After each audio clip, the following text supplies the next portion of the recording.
विद्यार्थी भाइ बहिनी नमस्कार। सन्चै हुनुहुन्छ है। आज पनि हामी कक्षा 10 नेपाली विषयभित्र रहेको पाठ 5 लक्ष्मीप्रसाद देवकोटा जीवनीभित्र रहेर छलफलका लागि उपस्थित भइसकेका छौँ। तपाईहरू पनि आफ्नो पाठ्य पुस्तक निकाल्नुहोस् है। त्यसै गरी लेख्नको लागि कलम अनि कापी पनि तयार पार्नुहोस्। तयार हुनुभयो? आज हामी जीवनीभित्र रहेर लक्ष्मीप्रसाद देवकोटाको जीवनीभित्र रहेर हामी सस्वर वाचन गर्नेछौँ। अनुच्छेद 1 देखि अनुच्छेद 6 भित्र रहेर हामी सस्वर वाचन गर्नेछौँ। त्यसपछि शब्द उच्चारण अभ्यास पनि गर्नेछौँ। त्यसपछि शब्दको अर्थ पहिचान, त्यसपछि वाक्य रचना अनि अन्तिममा हामी मुख्य विषयवस्तुको टिपोट गर्ने र त्यसलाई प्रस्तुत गर्ने छलफल गर्नेछौँ। ल, तपाईहरू तयार हुनुहुन्छ है? यो चित्र हेर्नुहोस् त। यो पाठ्य पुस्तकमा पनि दिइएको चित्र हो। यहाँ तपाईहरूले यो चित्र हेर्नुभयो भने पक्कै पनि लक्ष्मीप्रसाद देवकोटा भनेर चिन्नुहुन्छ हैन? लक्ष्मीप्रसाद देवकोटा, जसको हामी जीवनी छलफल गर्दैछौँ। त्यसपछि यस चित्रमा यहाँ मुनामदन लेखिएको छ, यो किताब। त्यसै गरी सुलोचना, यो पनि किताब हो। अनि शाकुन्तल, यो पनि किताब। अनि अर्को कुञ्जिनी। यहाँ चाहिँ यस चित्रमा हामी लक्ष्मीप्रसाद देवकोटाद्वारा रचना गरिएका 4वटा कृति हामी यहाँ देख्छौँ। मुनामदन, जसलाई खण्डकाव्य भन्छौँ। तपाईहरूले मुनामदन खण्डकाव्यका बारेमा धेरै सुन्नुभएको छ, धेरै कुरा बुझ्नु पनि भएको छ। त्यसै गरेर सुलोचना, यस कृतिलाई हामी महाकाव्य भन्छौँ, महाकाव्य। त्यसै गरी शाकुन्तल महाकाव्य अनि कुञ्जिनी खण्डकाव्य।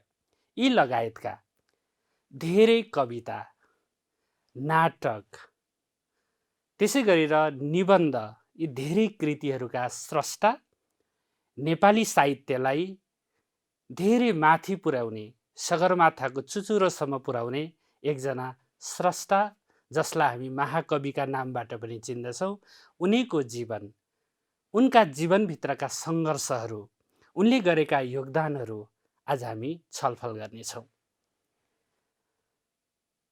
प्यारा विद्यार्थी, तपाईहरूलाई जीवनी के हो पक्कै पनि थाहा छ। भन्न सक्नुहुन्छ? जीवनी हो। जीवनी तपाईँको पनि छ। तपाईँ अहिले 10 कक्षामा पढ्दै हुनुहुन्छ, सिक्दै हुनुहुन्छ। जन्मदेखि अहिलेसम्मको तपाईँको घटना श्रृङ्खला, जीवनका हरेक कुराहरू अहिलेसम्मको तपाईहरूले तयार पार्नुभयो भने तपाईँको पनि जीवनी तयार हुन्छ। जीवनी भनेको चाहिँ कुनै पनि व्यक्तिको जीवनको महत्त्वपूर्ण पक्षलाई सिलसिलाबद्ध लेखिएको एउटा रचना हो। यो अनुच्छेद एकपटक छलफल गरौँ है त। कुनै व्यक्तिको जीवनका महत्त्वपूर्ण पक्षको अध्ययन गरी लेखिने लेखलाई जीवनी भनिन्छ। जीवनीमा सम्बन्धित व्यक्तिको योगदानको विश्लेषण र मूल्याङ्कन गरिन्छ। जीवनीको अध्ययनबाट पाठकलाई उत्प्रेरणा प्राप्त हुन्छ।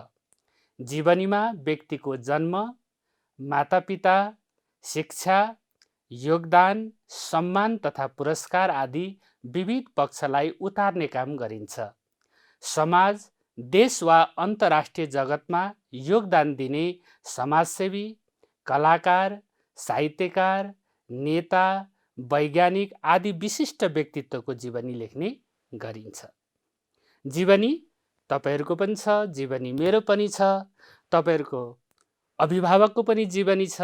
त्यसै गरेर साहित्यकार, समाजसेवी, वैज्ञानिक, खेलाडी सबैको जीवनी छ। कसैको लेखिन्छ, कसैको लेखिँदैन। जीवनी लेखिने अवस्थामा हामी पुग्नको लागि समाजको लागि मात्रै होइन, राष्ट्रको लागि, अन्तर्राष्ट्रिय क्षेत्रको लागि पनि हामीले योगदान गर्नुपर्छ।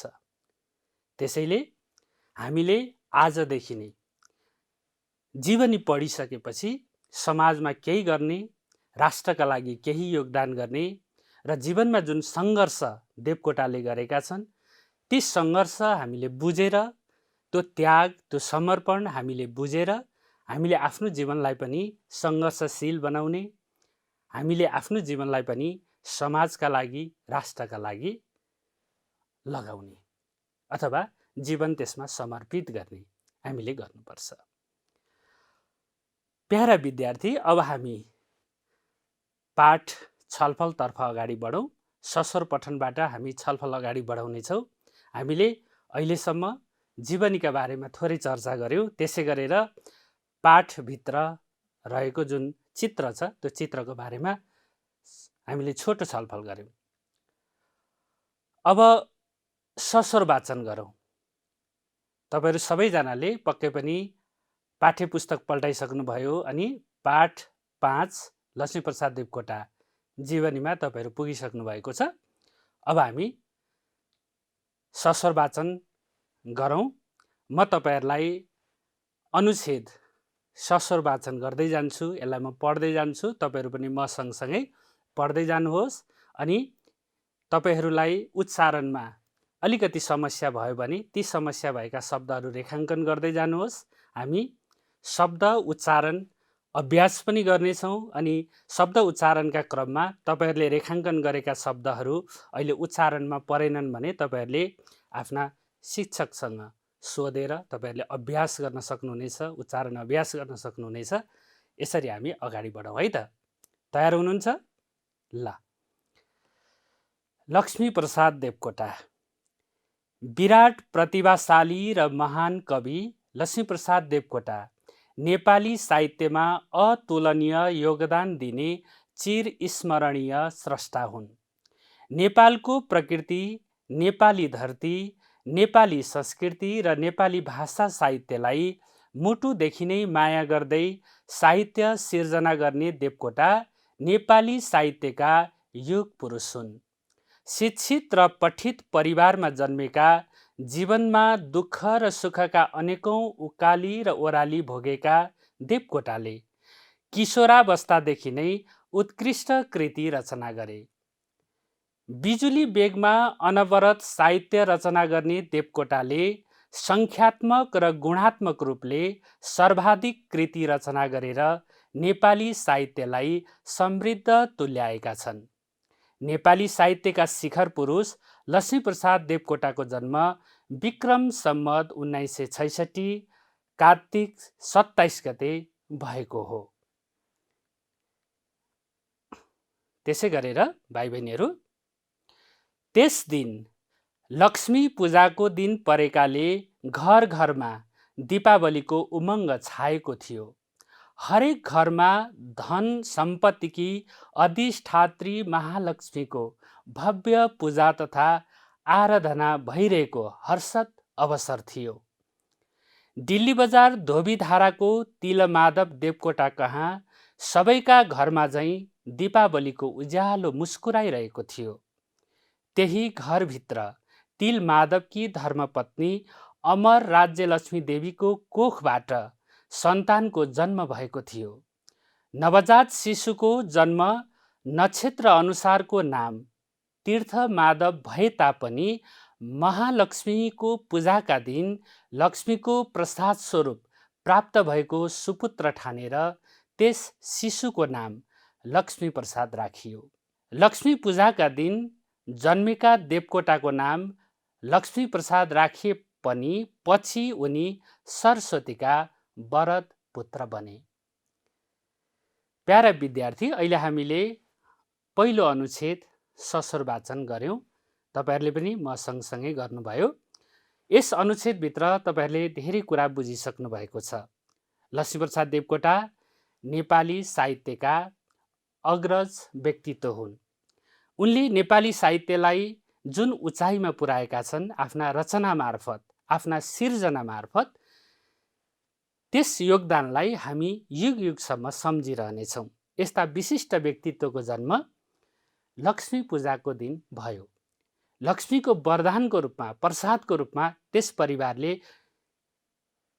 लक्ष्मी प्रसादलाई प्राप्त गरेर अत्यन्त हर्षित, अत्यन्त खुसी महसुस गर्यो र उनको जन्म विक्रम सम्वत 1966 कार्तिक 27 गते। हामीले यी सबै विवरणहरू, यी सबै जानकारी हामीले पहिलो अनुच्छेदबाट प्राप्त गर्यौं।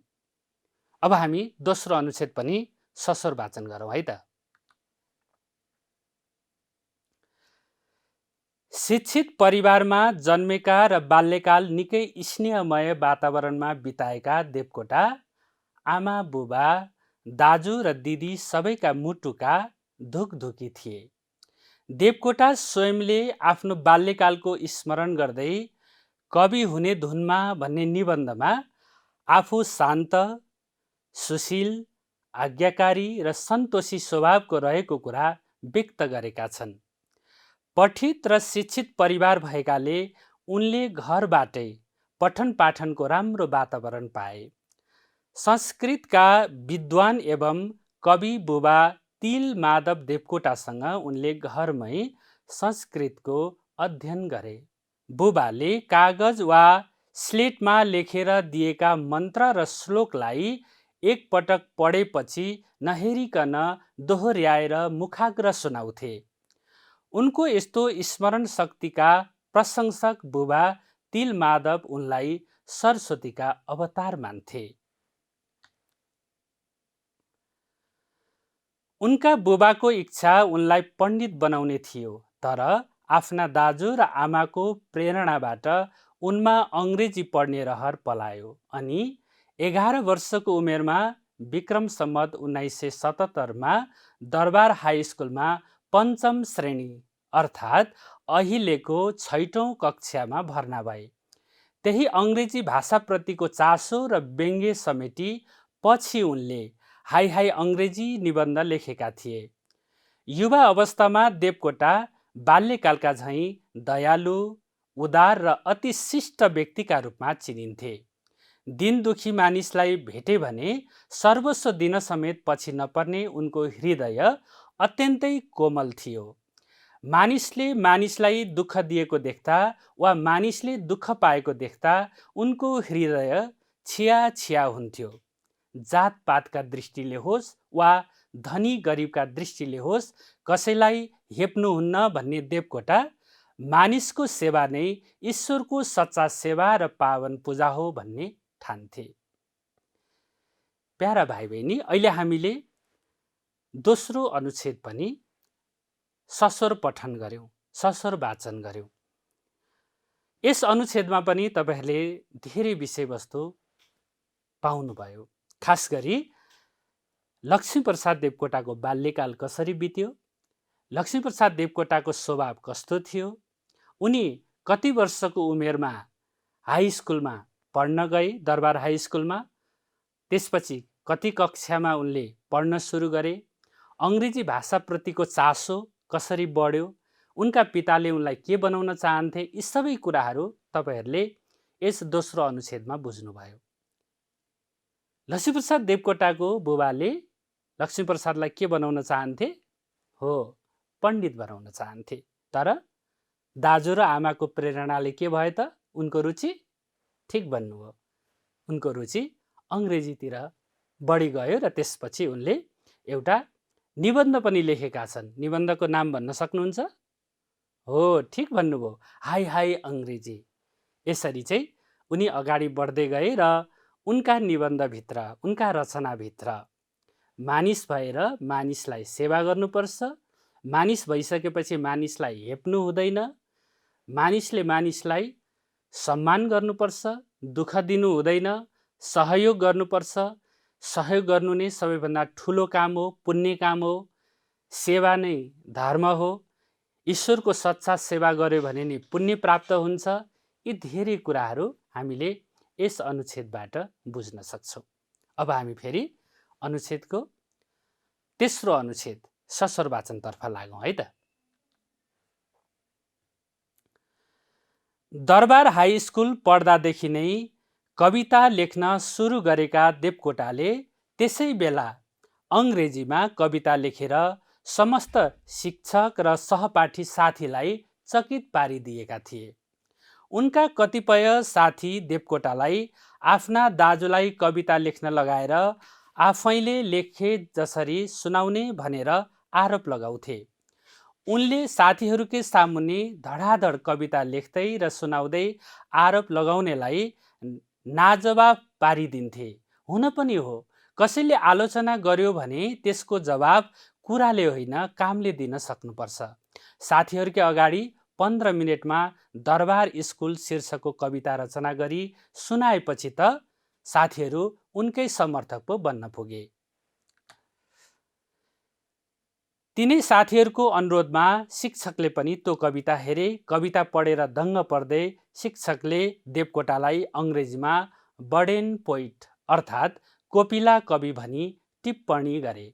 त्यसो त देवकोटाले 10 वर्षको उमेरमा नै कविता यात्राको थालनी गरेका कुरा समालोचकहरूले स्वीकारेका छन्। उनले नेपाली भाषामा रचना गरेको पहिलो 2 हरफ कविता यस प्रकार छ: घनघोर दुःख सागर संसार जान भाइ, नगरे घमण्ड कहिले मर्नु छ हामीलाई। यस कवितालाई तपाईहरु पनि फेरि भन्नुस् त: घनघोर दुःख सागर संसार जान भाइ, नगरे घमण्ड कहिले मर्नु छ हामीलाई। हो, यसरी नै लक्ष्मीप्रसाद देवकोटाले सानै उमेरदेखि कविता सिर्जना गर्न थाले। उनले साहित्य सिर्जना गर्न थाले। सुरुमा उनले कविता सिर्जना गर्दाखेरि साथीहरूले पत्याएनन्, शिक्षकहरूले पनि विश्वास गर्नु भएन।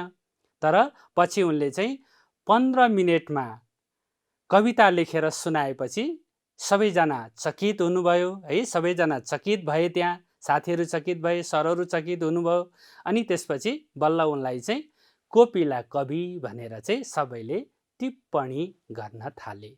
हो, यी विषयवस्तु हामीले अनुच्छेद 1, अनुच्छेद 2 र अनुच्छेद 3 मा हामीले छलफल गर्यौं, ससोर पठन गर्यौं। यी विषयवस्तु यहाँ छन्। अब हामी यी 3 वटा अनुच्छेद भित्र रहेर केही भाषिक अभ्यास गरौँ। हामी शब्द भण्डारको थोरै अभ्यास गरौँ। अब हामी उच्चारण अभ्यासतर्फ लागौँ है त। उच्चारण, शब्दार्थ र प्रयोग। पहिलो शब्द छ चिर स्मरणीय। यसलाई हामीले उच्चारण कसरी गर्छौं त? चिर स्मरणीय। यसरी हामीले चिर स्मरणीय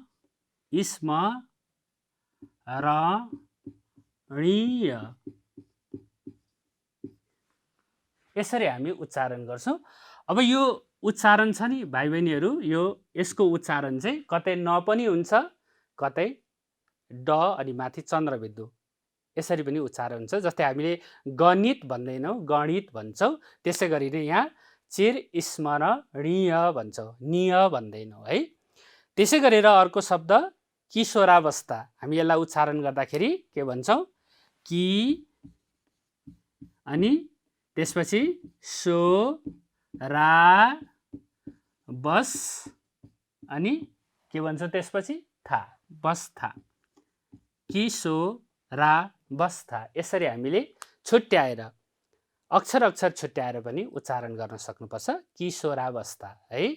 अथवा यसलाई तपाईहरुले यसरी किशोरावस्था पनि तपाईहरुले भन्नुहुन्छ। यो चाहिँ अब हाम्रो शब्दमा चाहिँ यस्तो सो छ है, किशो सो यसरी पनि उच्चारण हुन्छ। ठीक छ। त्यसै गरेर अर्को शब्द अधिष्ठात्री भन्नुहोस् त। अधिष्ठात्री, यहाँ त 2 पटक आउँछ। अर्को स्रष्टा, स्रष्टा। ल त्यसै गरेर अर्को हेर्नुस् त समृद्ध, समृद्ध, समृद्ध। त्यसै अर्को हृदय, हृदय। यसरी हामीले उच्चारण अभ्यास गर्नुपर्छ। अब हामी श्रुति लेखनतर्फ लागौँ है त। ल तपाईँहरू सबैजना लेख्नको लागि तयार हुनुहोस् है त। तयार हुनुभयो लेख्नको लागि? ल पहिलो शब्द लेख्नुहोस्, अतुलनीय। अतुलनीय लेख्नुभयो। अर्को शब्द उत्कृष्ट। उत्कृष्ट भयो। अर्को शब्द समृद्ध। समृद्ध। त्यसै गरेर अर्को अधिष्ठात्री। अधिष्ठात्री। अर्को शब्द व्यङ्ग्य।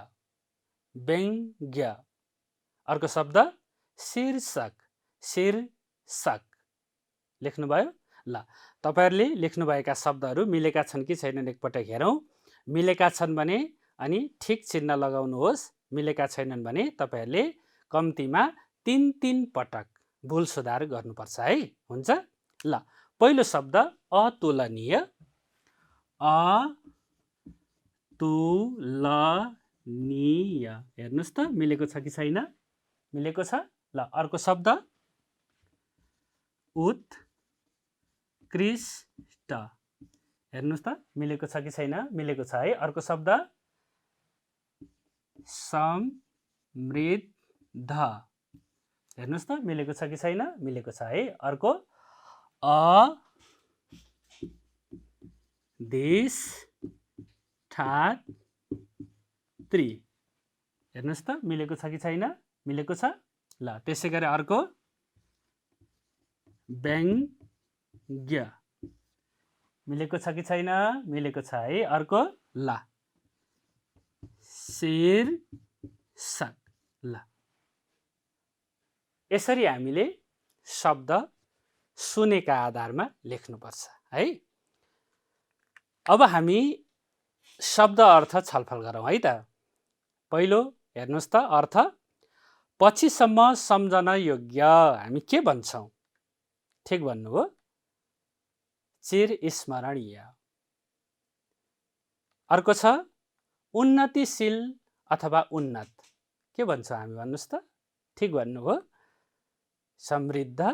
त्यसै गरी अर्को तुलना गर्नै नसकिने ठिक भन्नुभयो, अतुलनीय। त्यसै गरेर अर्को निरन्तर लगातार के हुन्छ अर्थ?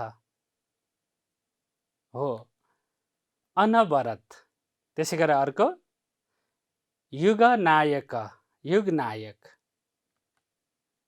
युग पुरुष हो। यसरी हामीले शब्द अर्थ पहिचान गर्नुपर्छ। तपाईको पाठ्यपुस्तकको तल शब्द अर्थ दिएको छ है। त्यहाँ शब्द पनि अर्थ पनि। त्यसै गरी पाठ पढ्दै जाँदाखेरि तपाईहरुले केही शब्दहरू अर्थ थाहा नभएका त्यहाँ फेला पार्नुहुन्छ अनि तपाईहरुले ती शब्दको अर्थ चाहिँ खोज्नुपर्छ। शब्दकोशको प्रयोग गरेर खोज्नुपर्छ तपाईहरुले है। अहिले त शब्दकोश अब किताब पनि किन्न पाइन्छ अनि शब्दकोश चाहिँ अहिले एपमा पनि पाइन्छ है। त्यहाँबाट तपाईले शब्दको अर्थ खोज्न सक्नुहुन्छ। यसरी नै मैले तपाईहरुलाई यी शब्दहरू चाहिँ त्यही पाठ्यपुस्तकको तल दिएको शब्द अर्थ खण्डमा दिएको केही शब्दहरू यहाँ अभ्यास गराएँ। अब हामी वाक्य रचना पनि थोरै त्यसका बारेमा छलफल गरौँ। यहाँ युग पुरुष भन्ने शब्द छ। अब युग पुरुष भन्ने शब्द, युग पुरुष भन्ने शब्दको प्रयोग पाठ्यपुस्तकमा कसरी भएको छ त? एकपटक हेरौँ है त। पाठ्यपुस्तकमा नेपालको प्रकृति, नेपाली धरती, नेपाली संस्कृति र नेपाली भाषा साहित्यलाई मुटुदेखि नै माया गर्दै साहित्य सिर्जना गर्ने देवकोटा नेपाली साहित्यका युग पुरुष हुन् भनेर यसरी प्रयोग भएको छ। तपाईहरुले कुनै पनि शब्दको अर्थ थाहा पाउनु भएन अथवा तपाईहरुलाई बोध भएन, जानकारी भएन भने तपाईहरुले सिङ्गो वाक्य पढेर त्यो वाक्यमा त्यस शब्दले कस्तो खालको आशय व्यक्त गरेको छ त्यो आशय तपाईहरुले पत्ता लगाउन सक्नुहुन्छ अथवा पहिचान गर्न सक्नुहुन्छ। यहाँ युग पुरुष हुन् भनेपछि यस वाक्यमा हेर्नुस् त यसको अर्थ तपाईहरुले बुझिसक्नु भयो। अब अर्थ बुझिसकेपछि तपाईहरुले मौलिक वाक्य रचना गर्नुपर्छ। एकपटक मौलिक वाक्य पनि हेरौँ है त। भानुभक्त आचार्य नेपाली भाषा साहित्यका युग पुरुष हुन्। युग पुरुष एउटा समयका महान मानिस अथवा राम्रा मानिस, सबैले मानेका मानिस है, एउटा समयको अर्को समय आएपछि युग पुरुष अर्को हुन सक्छ। यसरी हामीले मौलिक वाक्य बनाउन सक्छौँ। अर्को शब्द पनि हेरौँ है त, समालोचक। समालोचकको प्रयोग कसरी भएको छ त पाठ्यपुस्तकमा? देवकोटाले 10 वर्षको उमेरमा नै कविता यात्राको थालनी गरेका कुरा समालोचकहरूले स्वीकारेका छन् भनेर यसरी प्रयोग भएको छ। अब यसमा समालोचकहरूले स्वीकारेका छन् भनेपछि पक्कै हामी जस्तै कोही मानिस भन्ने अर्थ हामी बुझ्छौँ। अब त्यति कुरा बुझिसकेपछि उनले लेखेका कृतिहरू, उनले लेखेका रचनाहरू, खास गरी कविता यात्राको थालनीको कुरा हैन, ती सबै खोजेर लेख्ने भएपछि त अब हामी समालोचक भन्न सक्छौँ। अब राम्रा नराम्रा कुरा पनि उहाँहरूले लेख्नुहुन्छ भनेपछि अब यसरी तपाईँहरूले अर्थ बुझिसकेपछि वाक्य पनि सजिलै बनाउन सक्नुहुन्छ। एकपटक यसको पनि मौलिक वाक्य हेरौँ। समालोचक राजेन्द्र सुवेदीले देवकोटाको निबन्धकारिताको समालोचना गरेका छन्। यसरी हामीले वाक्य रचना बनाउन सक्छौँ। र प्यारा विद्यार्थी, तपाईँहरूले पाठ पढ्दै जाँदाखेरि शब्दको अर्थ खोज्ने, त्यसपछि ती शब्दलाई वाक्य बनाउने अभ्यास गर्नुहोस् र त्यहाँ कसरी प्रयोग भएको छ त्यसरी नै यसको अभ्यास गर्नुभयो भने तपाईँहरूले धेरै कुराहरू बुझ्न सक्नुहुन्छ। अहिले हामीले अनुच्छेद 1 देखि अनुच्छेद 3 सम्मका विषयवस्तु छलफल गर्ने, त्यसपछि उच्चारण अभ्यास गर्ने शब्द, त्यसपछि शब्दको अर्थ पनि खोज्ने, शब्दलाई वाक्यमा प्रयोग गर्ने, यी तरिकाको बारेमा छोटो छलफल गर्यौँ। अब मुख्य विषयवस्तु एकपटक हेरौँ है त। मुख्य विषयवस्तु अहिलेसम्मको, कवि लक्ष्मीप्रसाद देवकोटा नेपाली साहित्यमा अतुलनीय योगदान दिने चिरस्मरणीय स्रष्टा हुन्। देवकोटाले सङ्ख्यात्मक र गुणात्मक रूपले सर्वाधिक कृति रचना गरेर नेपाली साहित्यलाई समृद्ध तुल्याएका छन्। बाल्यकालको स्मरण गर्दै कवि हुने धुनमा भन्ने निबन्धमा आफू शान्त, सुशील, आज्ञाकारी र सन्तोषी स्वभावको रहेको कुरा व्यक्त गरेका छन्। 11 वर्षको उमेरमा विक्रम सम्वत 1977 दरबार हाई स्कुलमा पञ्चम श्रेणी अर्थात् अहिलेको 6औं कक्षामा भर्ना भए। अङ्ग्रेजी भाषाप्रतिको चासो र व्यङ्ग्य समेटी पछि उनले हाई अङ्ग्रेजी निबन्ध लेखेका थिए। दिन दुखी मानिसलाई भेटे भने सर्वस्व दिन समेत पछि नपर्ने उनको हृदय अत्यन्तै कोमल थियो। मानिसको सेवा नै ईश्वरको सच्चा सेवा र पावन पूजा हो भन्ने ठान्थे।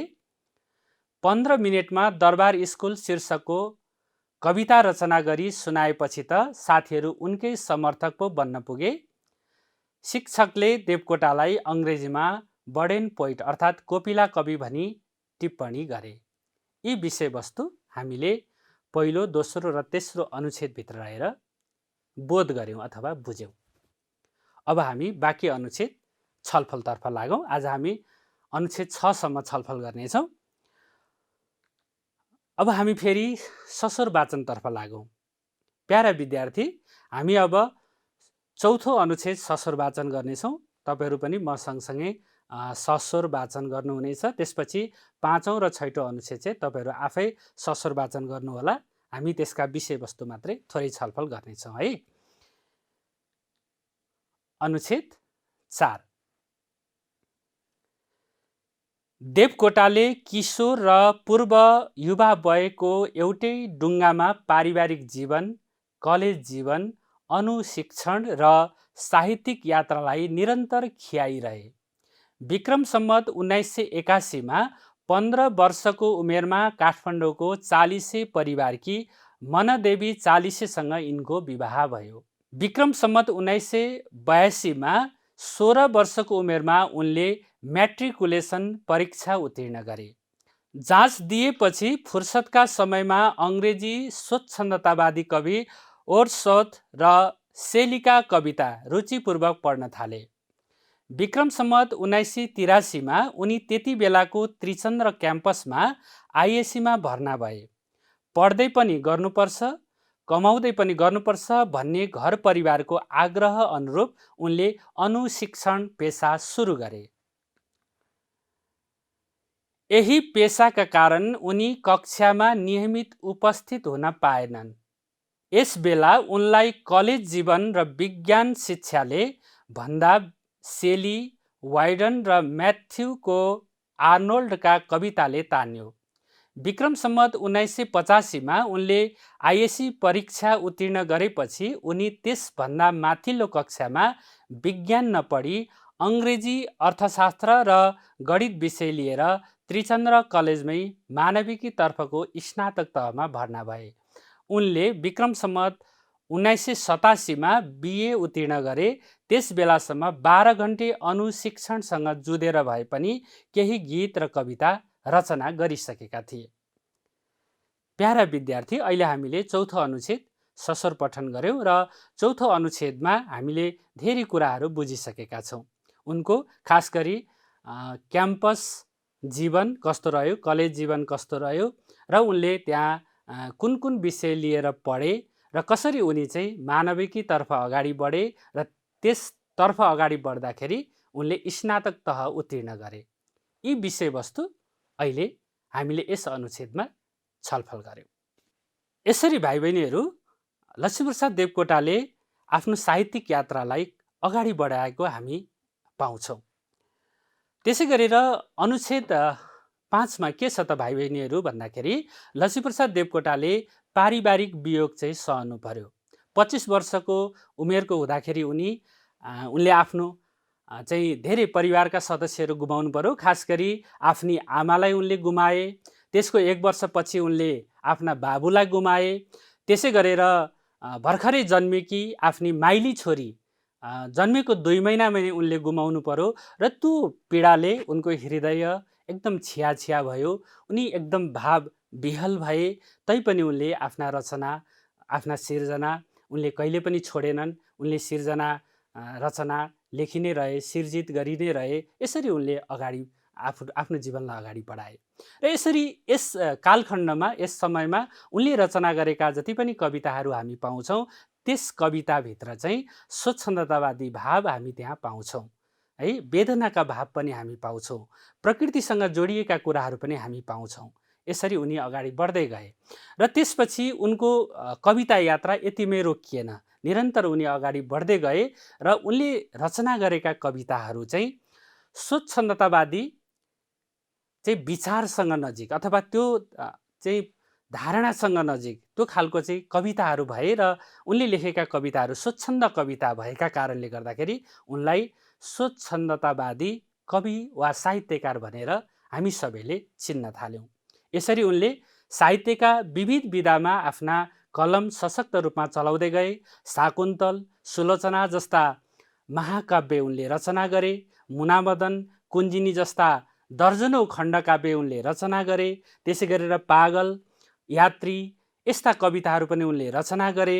त्यसै गरेर उनले निबन्धमा पनि आफ्ना कलमहरू सशक्त ढङ्गले अगाडि बढाए। लक्ष्मी निबन्ध सङ्ग्रह, दाडिमको रुखनेर यी चाहिँ निबन्धका किताबहरू हुन्, निबन्ध सङ्ग्रह हुन्। यी निबन्धभित्र धेरै निबन्धहरू छन्। त्यसै गरेर उनले नाटक रचना गरे अनि उपन्यास रचना गरे। यसरी नेपाली साहित्यलाई एउटा उचाइमा पुर्याउने, सगरमाथासम्म पुर्याउने, विशिष्ट ठाउँसम्म पुर्याउने उनले योगदान चाहिँ दिन थाले।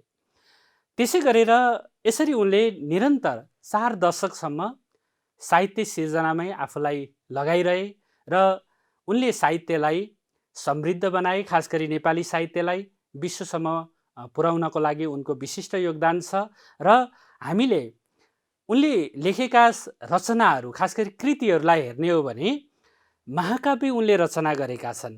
तर त्यो महाकाव्य उनले रचना गर्दाखेरि, अब सुलोचनाको कुरा गर्दाखेरि भाइ बहिनीहरू 60 घण्टामा, 10 दिनभित्रको 60 घण्टामा उनले सुलोचना महाकाव्य रचना गरे। त्यसै गरेर 3 महिनामा उनले शाकुन्तल महाकाव्य रचना गरे। त्यसै गरेर उनले कुञ्जिनी खण्डकाव्य पनि उनले रचना गरे 1 रातमै। यसरी नेपाली साहित्यलाई झन अगाडि बढाउन उनको महत्त्वपूर्ण भूमिका रह्यो र 700 जति नेपाली भाषामा उनले चाहिँ आफ्ना कृतिहरू, खास गरी कविता, खण्डकाव्य, महाकाव्य उनले रचना गरे र 700 जति त फुटकर कविता मात्रै, फुटकर भनेका कविता होइन, ससाना कविता उनले रचना गरे। कुनै लामा कविता पनि थिए। अलि लामो कविता भएपछि खण्डकाव्य हुन्छ, तपाईँहरूले बुझ्नुभएको छ। अनि धेरै त्यहाँ श्लोकहरू भइसकेपछि महाकाव्य हुन्छ। महाकाव्यमा जीवनका सबै पक्षहरू हुन्छन् त्यहाँ, होइन। तपाईँहरूले चाहिँ जस्तै उपन्यास पढ्नु भएको छ, उपन्यासमा जसरी जीवन समाजका हरेक कुराहरू त्यहाँ चाहिँ आउँछन्, त्यसरी नै महाकाव्यमा उनले रचना गरेका महाकाव्यमा चाहिँ ती कुराहरू पाइन्छ। यसरी नेपाली साहित्यलाई एउटा आकाशसम्म उनले पुर्याए। यी विषयवस्तुहरू अनुच्छेद 5 र 6 मा छन्। हामीले यी विषयवस्तुहरू छलफल गऱ्यौँ। अब हामी ती अनुच्छेदभित्र रहेर केही उच्चारण अभ्यास पनि गरौँ है त। पहिलो शब्द छ म्याट्रिकुलेसन। म्याट्रिकुलेसन, यसरी तपाईँहरूले छुट्याएर पनि यसलाई उच्चारण गर्न सक्नुहुन्छ। म्याट्रिकुलेसन। सासको एक झोक्का बाहिर आउँदाखेरि एक अक्षर हुन्छ, यसरी नै अगाडि बढाउनुपर्छ। त्यसै गरेर स्वच्छन्दतावादी, स्वच्छन्दतावादी। त्यसै गरेर अर्को अनुशिक्षण, अनुशिक्षण। त्यसै गरेर अर्को प्रौढता, प्रौढता। अर्को छ सर्वोत्कृष्ट, अर्को छ छङछङ्याए, छङछङ्याए, छङछङ्याए। यसरी हामीले उच्चारण अभ्यास गर्न सक्छौँ भाइ बहिनीहरू। र तपाईँहरूले उच्चारण गर्दाखेरि चाहिँ छुट्याएर गर्न सक्नुहुन्छ। जस्तै प्रौढता भन्यो भने प्रो अनि ढ अनि ता, 3 अक्षरको भयो। यसरी उच्चारण अभ्यास गर्न सक्नुहुनेछ। अब हामी फेरि श्रुति लेखनको छोटो अभ्यास गरौँ है त। श्रुति लेखन, म तपाईँहरूलाई केही शब्द भन्छु, तपाईँहरू लेख्दै जानुहोस् है त। पहिलो शब्द अनुशिक्षण, लेख्नुभयो। अर्को शब्द रुचिपूर्वक, लेख्नुभयो। ल, अर्को शब्द उत्तीर्ण, लेख्नुभयो। अर्को शब्द सर्वोत्कृष्ट, सर्वोत्कृष्ट। ल, पहिलो शब्द अनुशिक्षण, हेर्नुहोस् त मिल्यो मिलेन। अनुशिक्षण। ल, मिलेको छैन भने 3 पटक बोल सुधार गर्नुपर्छ है। अर्को शब्द रुचि अनि रुचिपूर्वक, पूर्वक। ल, अर्को शब्द उत्तीर्ण, उत्तीर्ण। ल, त्यसै गरेर अर्को शब्द सर्वोत्कृष्ट, सर्वोत्कृष्ट। ल, यसरी हामीले लेख्नुपर्छ। ल, मिलेका छैनन् भने यी शब्दहरू तपाईँहरूले भुल सुधार गर्नुहोस् है त। अब हामी फेरि शब्द अर्थ थोरै छलफल गरौँ। देवता मध्ये सबैभन्दा बढी मानिएकी देवी के भन्छौँ हामी? हो, अधिष्ठात्री। आशीर्वाद दिने वरदाता के भन्छौँ हामी? वरद। कण्ठ भएको वा कण्ठस्थ मुखाग्र। भयङ्कर, ज्यादै घना, डरलाग्दो, त्यसलाई हामी भन्छौँ घनघोर। त्यसै गरेर अतिरिक्त अध्यापन, त्यसलाई हामी भन्छौँ अनुशिक्षण। त्यसै गरेर प्यारा विद्यार्थी, हामीले वाक्य रचनाको अभ्यास पनि गर्नुपर्छ। यहाँ मानविकी भन्ने शब्द तपाईँहरूले देख्नुहुन्छ। मानविकीलाई पाठ्यपुस्तकमा यसरी प्रयोग भएको छ, तपाईँहरूले पाठ्यपुस्तक हेरेर पनि थाहा पाउनुहुन्छ। र यसलाई हामीले मौलिक वाक्य बनाउँदाखेरि मेरा दाजुले मानविकी तथा समाजशास्त्रमा स्नातक तह उत्तीर्ण गर्नुभएको छ भनेर तपाईँहरूले बनाउन सक्नुहुनेछ। त्यसै गरेर अर्को शब्द पनि हेरौँ, लोकभाका। लोकभाका पाठ्यपुस्तकमा कसरी प्रयोग भएको छ त? तपाईँहरूले पाठ्यपुस्तकमा यसको प्रयोग देख्न सक्नुहुनेछ। यहाँ मैले तपाईँहरूलाई यहाँ सजिलो होस् भनेर देखाएको छु। यसरी नै तपाईँहरूले खोज्नुपर्छ। र यसलाई पनि मौलिक वाक्य बनाउँदाखेरि तपाईँहरूले आमाले लोकभाकामा गीत गाएर सुनाउनु भयो, यसरी तपाईँहरूले मौलिक वाक्य बनाउन सक्नुहुनेछ। र यसरी नै वाक्य रचनाको अभ्यास तपाईँहरूले गर्नुपर्नेछ। प्यारा विद्यार्थी, अब हामी मुख्य मुख्य विषयवस्तु एकपटक छोटो छलफल गरौँ। उनले आइएससी परीक्षा र बिएसम्मको परीक्षा उत्तीर्ण गरे, जसलाई हामी बिए उत्तीर्ण, आइएससी उत्तीर्ण गरे भन्छौँ हामी। त्यसै गरेर उनले परिवारका सदस्यहरू गुमाउनु पर्यो। उनले रचना गरेका केही रचनाहरूमा हामी प्रकृतिको वर्णन पनि पाउँछौँ, कतै हामी मानवतावादी विचार पनि पाउँछौँ। त्यसै गरेर उनले नेपाली साहित्यमा स्वच्छन्दतावादी धारालाई नेतृत्व गरेका छन्। हामी स्वच्छन्दतावादी साहित्यकार पनि भन्न सक्छौँ उनलाई। उनले शाकुन्तल, सुलोचना, महाराणा प्रताप, प्रमिथस जस्ता प्रसिद्ध महाकाव्य रचना गरेका छन्। मुनामदन, कुञ्जिनी, लुनी जस्ता खण्डकाव्य रचना गरेका छन् उनले। त्यसै गरेर उनले कविता, निबन्ध, नाटक र उपन्यास पनि रचना गरेका छन्। नेपाली भाषा साहित्यलाई उनको विशिष्ट योगदान छ, त्यसलाई अगाडि बढाउनको लागि। यसरी गहकिला कृतिहरू रचना गरेर उनी महाकविका रूपमा आफू परिचित भएका छन्। यी विषयवस्तु अहिले हामीले छलफल गऱ्यौँ। आजको कक्षा हामी यहीँ टुङ्ग्याउनेछौँ। मलाई पनि बिदा दिनुहोस्। नमस्कार।